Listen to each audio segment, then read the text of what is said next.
Shalom Jemaat GKJ Jembatan 5, Jemaat POS-PI Cikarang, dan Jemaat POS-PI Adiasa. Kembali lagi berjumpa melalui renungan pada hari ini. Dan saya berharap bahwa kita semua di dalam kondisi dan keadaan baik. Firman Tuhan hari ini Yakobus pasal 2 ayat yang ke-10. Demikian firman Tuhan. Sebab barang siapa menuruti seluruh hukum itu tetapi mengabaikan satu bagian daripadanya, ia bersalah terhadap seluruhnya. Saudaraku, hari ini kita berbicara tentang satu topik, yaitu hukum dan Injil.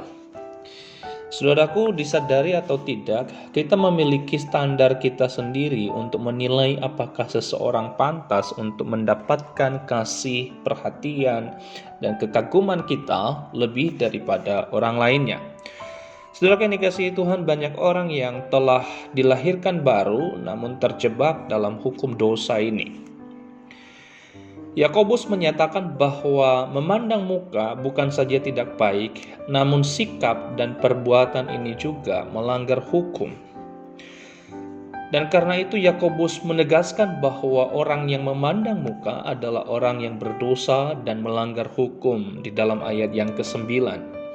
Saudaraku, ayat yang ke-10 atau ayat yang kita baca tadi mengkonfirmasi bahwa hukum itu merupakan suatu kesatuan.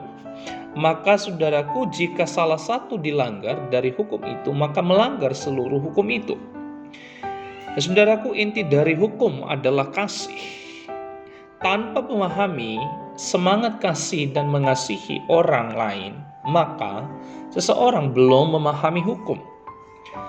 Saudaraku, itu sebabnya Yesus menyederhanakan semua perintah hukum itu dengan: pertama, kasihilah Tuhan Allahmu dengan segenap hatimu dan dengan segenap jiwamu dan dengan segenap akal budimu.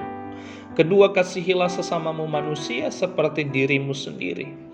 Yesus berkata, itulah hukum yang pertama dan terutama. Saudaraku yang dikasihi Tuhan, bagaimanakah kita memperlakukan orang lain selama ini? Sudahkah kita memandang dan menghormati orang lain sebagaimana yang Alkitab ajarkan bagi kita?